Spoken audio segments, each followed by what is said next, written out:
Ela diz que é o sol, mas quem disse que toda a luz vem do céu? Milhares a seguem, chamam-na de mãe, de porta, de águia. Mas ninguém pergunta quem abriu essa porta. Ela veste branco, usa espada, pousa em tronos, profetiza com voz suave. Mas cada palavra sua soa como uma senha para um outro evangelho. Será que estamos diante da mulher gloriosa de Apocalipse 12 ou de um disfarce engenhoso da meretriz do capítulo 17? Eis o mistério. Quando o sol brilha demais, talvez seja porque está prestes a queimar. Antes de ser a Sol, ela foi Daniela, não Eva Daniela, como muitos pensam, apenas Daniela Carvalho. Mas o nome é apenas o verniz, porque desde cedo o que se desenhava nela era um título. Filha de Adelino de Carvalho, o autoproclamado patriarca do reino dos céus. Daniela não teve uma infância comum. Ela não cresceu entre bonecas, mas entre cálices, túnicas, unções e declarações angelicais. Enquanto outras crianças aprendiam a escrever o próprio nome, ela era ensinada a carregar o peso de um destino messiânico. Com apenas 14 anos, em cerimônias teatrais e cuidadosamente arquitetadas, Daniela começou a receber imposições de mãos, declarações proféticas e uma aura que misturava devoção com domínio. Não foi uma chamada, foi uma herança. Ela não nasceu do avivamento, nasceu de uma engenharia espiritual de poder. Foi forjada como herdeira, não de Cristo, mas do império doutrinário do Pai. E no altar que deveria exaltar o Cordeiro, começou a se erguer a imagem de uma sucessora. As primeiras gravações da jovem apóstola mostram não uma menina sendo tocada por Deus, mas uma garota treinada para representar o sagrado como se fosse um papel. Ali, o teatro encontrou o púlpito e a fé virou roteiro. Muitos diziam que havia algo especial nela, mas poucos perceberam que esse especial já havia sido anunciado.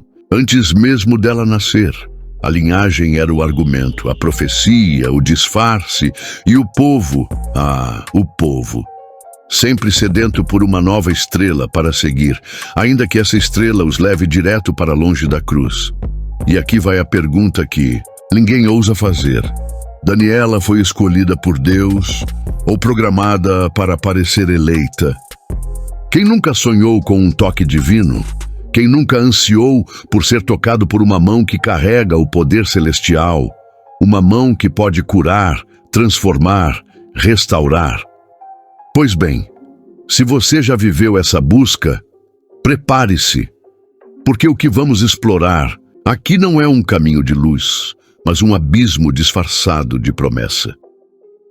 Daniela Carvalho, a apóstola Sol, se apresenta como a detentora de uma unção inabalável, capaz de curar os doentes, restaurar os corações partidos e abrir portas espirituais, com um simples toque. Mas vamos parar por um momento e refletir. O que realmente significa ter uma unção?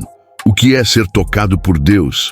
E será que o que estamos vendo na apóstola Sol é realmente um movimento do Espírito Santo ou uma imitação teatral de algo muito mais profundo? A unção é muitas vezes apresentada como a chave que abre os céus e permite o acesso ao poder de Deus. Mas será que é isso que estamos vendo aqui? Ou estamos, na verdade, diante de uma manipulação que tira a verdadeira autoridade de Cristo e a transfere para uma figura humana que se coloca como intermediária entre Deus e os homens?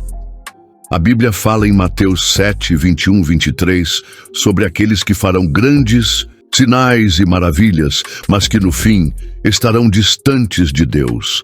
Nem todo aquele que me diz, Senhor, Senhor, entrará no reino dos céus, mas aquele que faz a vontade de meu Pai que está nos céus.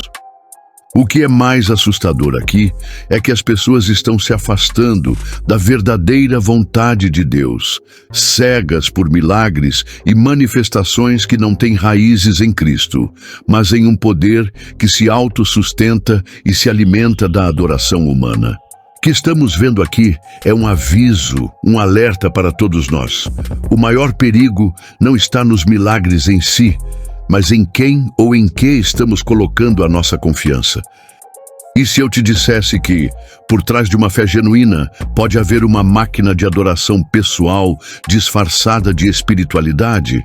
Esse é o verdadeiro perigo. À medida que Daniela se autoproclama mulher vestida de sol, ela começa a se cercar de títulos divinos, títulos que parecem tão celestiais, mas que são distorções descaradas de verdades bíblicas. Sol de justiça, porta do céu, mãe espiritual da nação celestial. Títulos que não pertencem a ninguém além de Cristo, mas que de repente encontram seu lugar em sua boca. Esses títulos não são apenas palavras, são portais para uma nova realidade, onde a figura central não é mais Cristo, mas ela mesma. O culto à sua personalidade toma formas extravagantes. Quadros gigantes com sua imagem, tronos sendo preparados como se ela fosse uma rainha celestial, e uma linguagem exaltativa que sempre retorna à mesma frase: eu sou a única porta. Como em 1 João 4:1, somos alertados a não acreditar em todo o Espírito, mas a provar se ele vem de Deus, pois muitos falsos profetas têm saído pelo mundo. Será que estamos diante de uma nova manifestação profética ou de uma manipulação habilidosa do espírito humano? Afinal, a figura de sol de justiça não poderia ser um eufemismo perfeito para um falso Messias, cuja missão não é salvar, mas enganar? E agora, estamos apenas começando a entender o quanto esse culto pessoal desvia das Escrituras e nos leva a um caminho de idolatria disfarçada de fé cristã. Você consegue imaginar uma líder espiritual de uma igreja dizendo que um mês do calendário é dedicado ao próprio diabo? Pois é exatamente isso que Daniela declarou. Agosto é o mês do aniversário do diabo. O que as pessoas dizem? Que agosto é o mês do quê? Do quê? Desgosto. Por quê? Porque o aniversário do diabo é no mês de agosto. Agosto é um mês pesadíssimo. Ao declarar que agosto é o mês do diabo, ela não está apenas criando uma batalha contra o mal, ela está dividindo a atenção e a força de seus seguidores em uma guerra desnecessária e não bíblica, que não faz nada além de distrair. O verdadeiro propósito da fé, a comunhão com Cristo. Será que estamos testemunhando uma verdadeira revelação divina? Ou uma estratégia manipuladora para direcionar os olhares e os corações para algo que não é de Deus? Agora, a pergunta que não quer calar é: quem está realmente no controle espiritual dessa guerra? Será que a apóstola Sol é um simples instrumento de Deus? Ou está, na verdade, tentando se colocar como a líder de uma revolução espiritual que vai contra tudo o que Cristo ensinou? Onde está a linha entre o espiritual e o show? Você sabia que há uma linha tênue entre o evangelho genuíno e o misticismo disfarçado de fé? Pois é, a apóstola Sol parece ter cruzado essa linha de forma tão sutil e perigosa que muitos de seus seguidores nem percebem que estão sendo levados para uma falsa espiritualidade. E é exatamente aqui que a distorção se torna perigosa. Vamos falar das suas doutrinas exóticas, decretos angelicais, numerologia bíblica, astrologia espiritual. Tudo isso embalado como se fosse a verdadeira palavra de Deus. Mas será que é? Ou estamos diante de uma mágica espiritualizada, onde se mistura o cristianismo com práticas ocultas? Ela prega sobre portais de unção, dizendo que certas datas e momentos são carregados de uma energia divina única, algo que não é bíblico. Em momentos como esse, ela transfere atributos claramente pertencentes a Cristo para sua própria pessoa. Ela diz, por exemplo, que a unção de cura que ela carrega é tão poderosa que se torna infalível. E você ainda acredita que isso é uma manifestação do Espírito Santo? Está claro que o que temos aqui é uma falsa atribuição de poder. A Bíblia nos alerta em 2 Coríntios 11:14. E não é maravilha, pois o próprio Satanás se disfarça em anjo de luz. A tentação está aí, não em uma forma óbvia, mas em uma embalagem atrativa, teatral, sedutora, que fala diretamente à nossa emoção e ao nosso ego. Mas cuidado, o engano espiritual nunca é óbvio, ele sempre se disfarça de algo bom, algo que nos atrai com promessas de poder e bênçãos rápidas. Mas como a palavra nos ensina em Mateus 7:15-16, cuidado com os falsos profetas que vêm a vocês vestidos de ovelhas, mas por dentro são lobos devoradores. Pelos seus frutos vocês os conhecerão. A apóstola Sol não apenas desafia a verdadeira fé, ela também tem um discurso apocalíptico tão extremo que você vai questionar se ela realmente entende o que está acontecendo. A guerra não está só lá fora, ela está dentro da igreja, e a apóstola Sol está liderando o ataque. Mas quem são seus inimigos? Quais são seus alvos? A resposta é tão clara quanto aterradora. Todas as outras igrejas que ela considera como sinagogas de Satanás. Isso mesmo. Ela não hesita em atacar outras lideranças, afirmando que as igrejas que não aceitam sua doutrina e autoridade são comandadas pelo próprio diabo. O que você realmente sente quando você olha e analisa tudo o que Deus fez por você aqui dentro, no seu interior, do dia que você entrou no santuário até hoje? Ela tem o discurso apocalíptico com promessas de destruição iminente para quem não se alinha com sua doutrina. O fim está próximo. Isso ecoa em suas palavras, em suas campanhas. Sua visão de uma guerra espiritual contra as forças do mal é profunda e aterradora, onde ela se vê como a escolhida para combater o próprio diabo.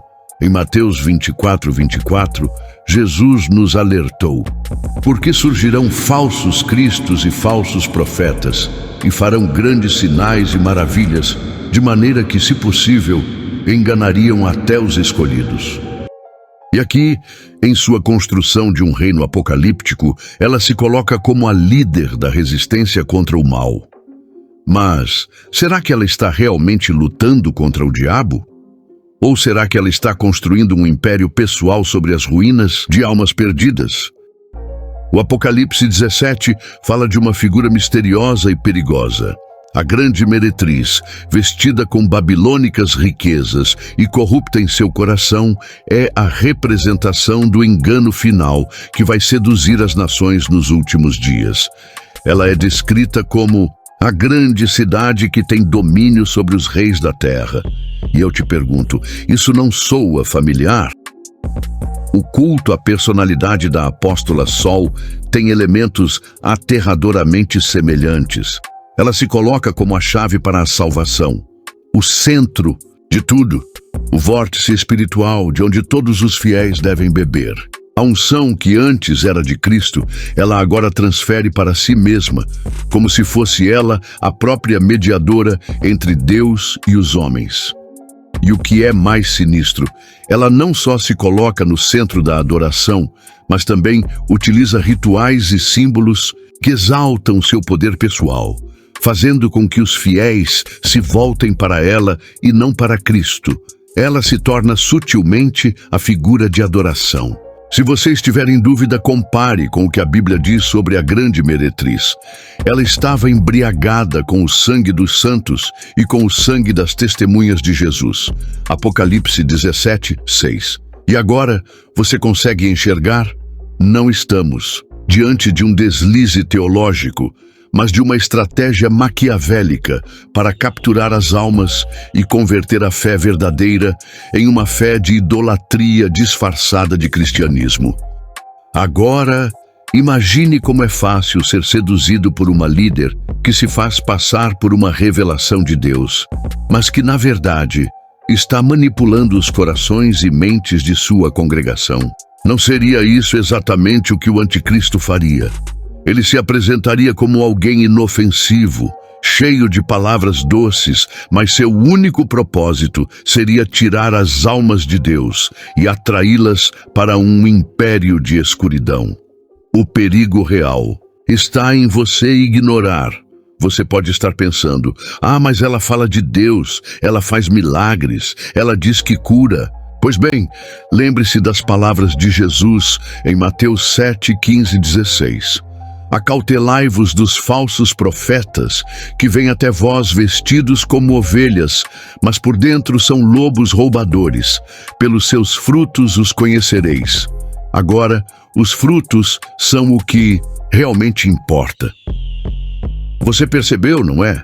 À medida que esse vídeo foi se desenrolando, o espelho da verdade foi se levantando diante de você.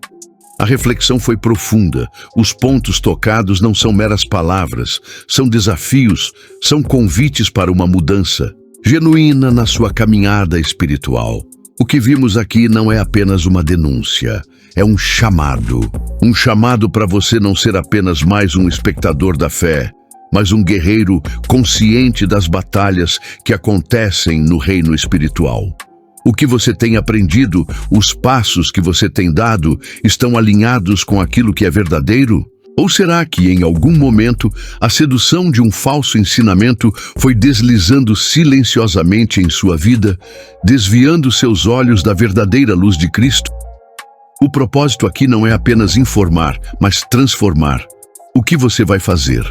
Com isso que ouviu, agora é hora de agir. A mudança de mentalidade não acontece apenas com conhecimento, mas com a decisão de não fechar os olhos para o que é óbvio.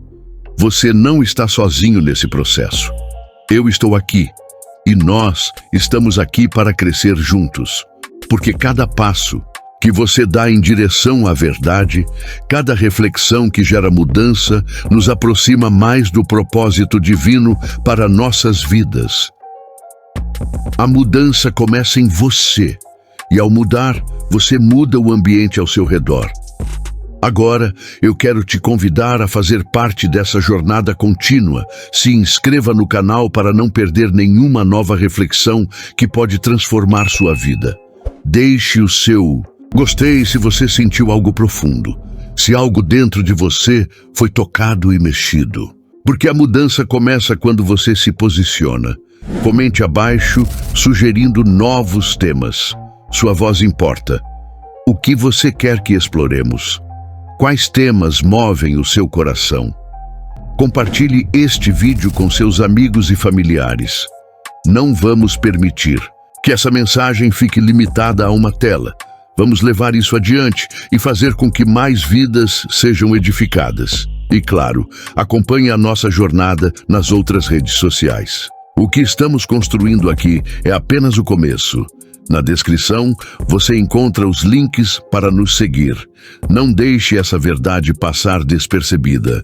Não seja mais um na multidão. Seja aquele que desperta, aquele que escolhe a verdade.